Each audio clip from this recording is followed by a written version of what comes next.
오늘 여러분 배우셨던 내용 같이 한번 정리를 하고요. 마무리하도록 하겠습니다. 자, 1번. 변경 등기란 기입 등기가 격려된 후에 일단 기입 등기가 되어 있음을 전제로 합니다. 기입 등기가 되어 있음을 전제로 하는 거니까 격려된 후에 후발적인 사정으로 등기의 일부가 불일치하는 경우에 바로잡는 등기를 말한다. 맞다, 그죠? 후발적 일부 불일치. 그것도 기입 등기가 되어 있음을 전제로 기입 등기를 시정하는 등기다, 그죠? 변경 등기. 맞네요. 그 다음 2번. 말소 등기란 기입 등기의 전부 또는 일부, 기입 등기의 전부 또는 일부가 실체 관계가 부합하지 않게 된 경우에 이를 소멸시키기 위해서 행하는 등기를 말한다. 틀렸네요. 뭐 때문에? 일부 때문에. 말소 등기는 전부가 불일치하는 경우에, 등기 말소시키고 새로 기입 등기한다라고 했어요. 그래서 그 전부 불일치에 해당하는 예시, 시험에 잘 나오는 예시, 권리의 종류 불일치와 권리자 완전 불일치 꼭 기억해 두셔야 돼요. 네. 자, 그래서 2번은 X. 그 다음 3번. 등기 명의 표시 변경 등기는 주등기로 하고, 우리 부동산 표시 변경 등기는 부기 등기로 한다? 서로 뒤바뀌었다, 그죠? 등기 명의 표시 변경 등기는 항상 부기 등기예요. 항상 부기 등기인데 우리 부동산 표시 변경 등기는 자, 등기부 어디에 기재하죠? 아까 부동산 표시 변경 등기는 등기부는 어디에 기재할까요? 표제에 부여합니다. 그죠? 부동산 표시니까 그 표시 변경 등기 또한 표제 부여합니다. 그죠? 등기 명의 표시 변경 등기는 그럼 어디에 할까요? 등기 명의 표시 변경 등기는. 자, 이 부분 조금 제가 보충 설명 드릴게요. 아까 우리 변경 경정 등기 종류 3가지 있다라고 했죠. 부동산 표시, 그 다음 등기 명의 표시, 그 다음 마지막이 권리 변경 또는 경정 해서 3가지 있다라고 했었죠. 그럼 이 부동산 표시 변경이나 부동산 표시 경정 등기는 부동산 표시니까 등기부 어디에 기재할까요? 얘는 표제부에. 그 다음 등기 명의 표시 변경이나 경정 등기는 그럼 등기부 어디에 기재할까요? 등기 명의는 어디에 나와요? 명의는 권리자잖아요. 어디에? 갑구 또는 을구죠. 갑구만 나오는 게 아니라 갑구 또는 을구에. 그 다음 권리의 변경이나 경정 역시 어디에? 갑구 또는 을구. 왜냐하면 권리가 소유권이면 소유권 변경 갑구에, 지상권이면 지상권 변경 을구에, 전세권 변경 을구에. 아시겠죠? 갑구 또는 을구에. 그 다음 여러분 부동산 표시니까요 표제부에 기재하고 얘는 그냥 소유자가 단독으로 신청합니다. 단독 신청. 근데 등기 명의 표시 가령 개명하거나 이사 갔거나 이 말이거든요. 그럼 내가 개명을 하거나 이사를 가게 되면 불이익을 입는 당사자가 있습니까? 내가 개명하면 뭔가 불이익을 입는 당사자가 있어요? 없어요.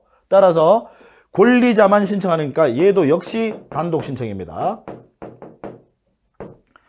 부동산 표시는 사실관계니까 권리관계가 아니니까 팩트니까 단독 신청. 그 다음 등기명의 표시 역시 여러분 이것도 팩트죠. 불이익을 입는 당사자가 없어요. 그러니까 당연히 단독 신청. 이에 반해서 권리의 변경이나 경정 등기는 권리니까 얘는 공동 신청이다. 그 다음 부동산 표시는요, 부동산 표시 변경이나 경정 등기는 표제부에 기재하니까 얘는 주등기예요. 표제부에는 부기등기 하지 않고요, 주등기로 합니다. 표제부에는. 원래 변경이나 경정이라고 하는 것은 연관성이 있는 거잖아요. 그죠? 그래서 부기등기 한다라고 생각하기 쉬운데 부동산 표시 변경이나 경정만큼은 표제부에 하니까 얘는 주등기 형식입니다. 그럼 등기명의 표시 변경이나 경정 등기는 얘는 당연히 부기등기겠죠. 연관성이 있는 거니까. 이건 표제부니까 주등기 한다라는. 그 다음 권리의 변경이나 경정은요. 권리의 변경이나 경정은 얘는 좀 복잡했죠. 얘는 아까 복잡했던 거 기억나십니까? 항상 부기등기 아니잖아요. 그래서 얘는 원칙은 부기등기. 다만 예외적으로 이해관계인이 있는 경우에 이해관계인이 승낙을 했어요. 승낙을 해주면 그때는 부기등기. 그 다음에 이해관계인이 승낙하지 않으면 그때는 주등기로 한다. 기억나시죠? 자, 그래서 이 부분까지도 좀 메모를 해 주시기 바랍니다. 아시겠죠?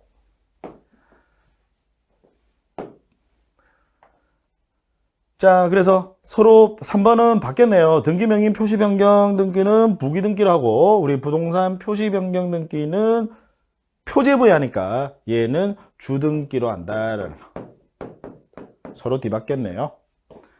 그 다음 4번입니다. 전세권을 목적으로 하는 저당권 설정 등기는 소유권 외의 권리를 목적으로 한다, 그죠? 전세권이라는 소유권 외의 권리를 목적으로 하니까 등기 형식은 부기등기죠. 소유권 외의 권리를 목적으로 하니까 전세금 담보대출 외 전세권자가 저당권을 설정했다 이 말이죠. 그럼 그 저당권은 전세권을 목적으로 하니까 소유권 외의 권리를 목적으로 하니까 전세권 설정 등기 바로 밑에다가 부기등기 형식으로 저당권 설정이라고 기재가 된다 이 말이죠. 그 다음 소유권을 목적으로 하는 저당권 설정 등기는 주등기 형식으로 하죠. 여기도 서로 뒤바뀌었네요. X. 그 다음 5번 권리 일부 즉 지분에 대한 저당권 설정 등기는 가능하죠. 등기제도 형식이 마련되어 있습니다. 그래서 돈 안 갚으면 지분 경매가 나온다라고 그랬죠.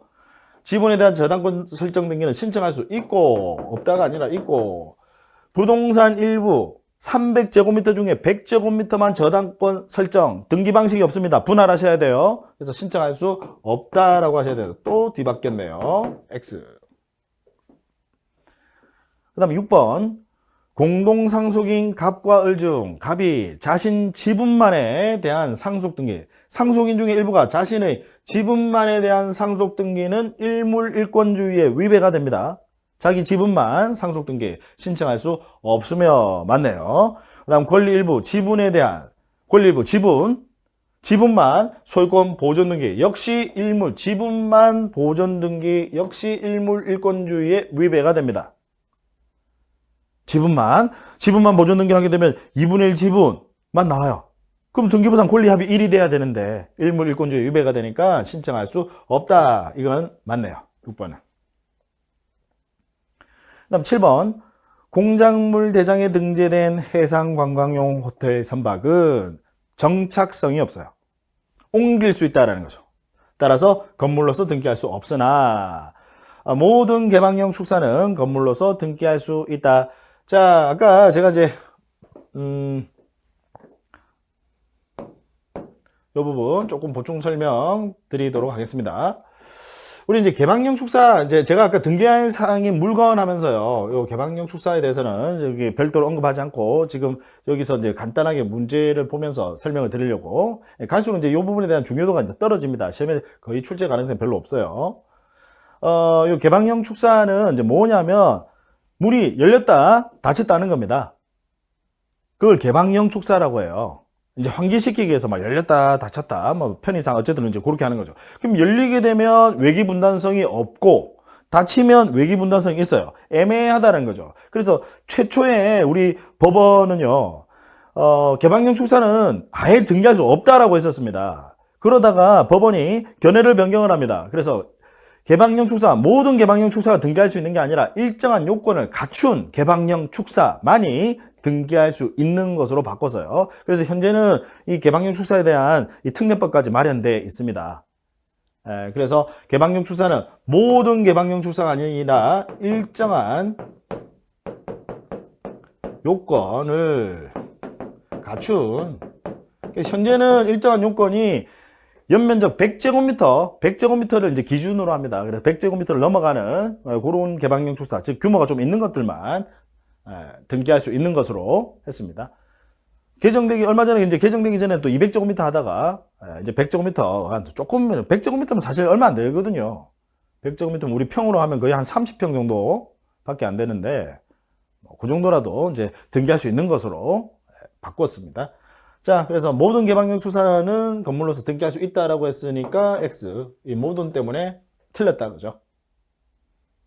앞부분은 맞고, 해상 관광용 호텔 선박은 옮길 수 있으니까, 정착성이 없으니까 등기할 수 없으나 이 부분은 맞아요. 모든 개방형 수사는 아니다. 그 다음 8번입니다. 어느 부동산에 대하여 전세권 등기가 되어 있는 경우 해당 전세권이 실질적으로 소멸하여 그 등기가 무효의 등기가 되었어도 소멸해서 이제 무효가 됐다는 건 이제 전세금 반환받고 존속기간 만료되고 떠나버렸다 이 말이죠. 무효의 등기가 되었어도 이를 말소하기 전에는 동일한 범위에 대하여 새로운 전세권 설정 등기는 허용되지 않는다. 맞네요.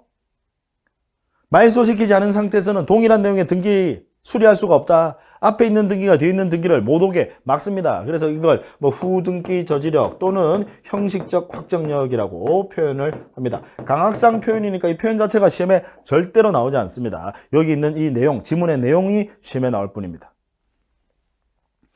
그 다음 9번. 토지등기기록의 표제부에는, 자, 토지등기기록, 표제부입니다. 표제부. 표제부에는 일단 표시번호란, 이걸 여러분들 시험에 또 순위번호란 이렇게 바꾸면 틀린 거예요. 표제부니까 표시번호, 갖고 울고는 순위번호, 표시번호란 나오고, 접수란이 나오고요. 다만 그 접수란에는 기억나십니까? 접수 연월일만 기재를 하지, 접수 번호는 기재하지 않는다. 이에 반해서 갑구을구에는 접수 연월일은 물론이고 접수 번호까지 등기한다라는 거. 그 다음 표제 보니까 소재 지번란 나오고요. 지목란 나오고 면적, 그 다음 등기원인 및 기타 사항란을 둔다. 맞네요. 그죠? 5번 맞고. 그 다음 10번. 전유부분 건물 표제부에는 전유부분 건물의 표시를 기록하고, 대지권의 목적인 토지 표시를 기록한다. 일단 여기까지 맞아요. 전유부분 건물 표제부는 전유부분 건물 표시. 그죠? 구조 면적 건물 번호. 예, 맞네요. 건물 표시를 기록하고. 여기까지는 맞아요. 맞는데, 대지권의 목적인 토지 표시? 틀렸다, 그죠? 대지권의 목적인 토지 표시는 토지에 대한 토지 표시니까 사실관계입니다. 사실관계는 어디에? 일동건물 표제부에. 전유부분 표제부가 아니라 일동건물 표제부에. 그럼 전유부분 표제부니까 여기에 뭐가 나와야 옳은 지문이 됩니까? 대지권의 표시를 기록한다. 이렇게 나와야 되죠. 대지권의 표시. 대지권의 목적인 토지 표시가 아니라. 그러니까 위를 일동건물 표제부, 위를 바꿔도 이것 때문에 안 되겠네요. 그럼 밑에를 바꿔야 되겠네요. 전유부분 건물 표제부에는 전유부분 건물 표시와 대지권의 표시를 기록한다. 이렇게 나와야 되겠네요. 대지권의 표시. 자, 여러분, 그래서 그거 암기 좀 해주세요. 아까 일동 건물 표제부에는 대지권의 목적인 토지 표시입니다. 일동 건물 표제부에는 대지권의 목적인 토지 표시. 1토. 그 다음, 전유부분 표제부에는 대지권의 표시. 이렇게 1토전대입니다. 1토전대.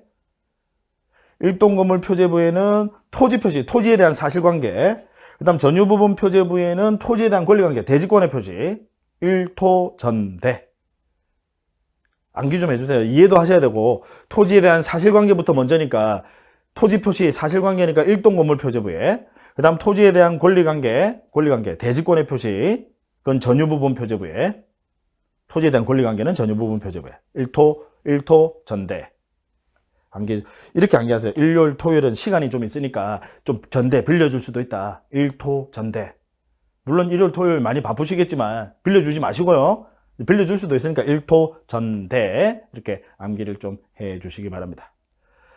자, 오늘 여러분 장시간 고생 많으셨습니다. 오늘 했던 내용 상당히 중요한 내용들, 우리 등기에 있어서 중요한 근간이 되는 내용들 많이 공부를 했습니다. 꼭 복습해 주시기를 간절히 부탁드리고, 아까 서두에 말씀드린 대로 반드시 여러분들 인문과정 수업도 한번 들어보시고 수업에 임하시는 것이 아주 효과적이다라는 말씀을 꼭 드립니다. 자, 고생 많으셨습니다. 다음 시간에 또 뵙도록 하겠습니다.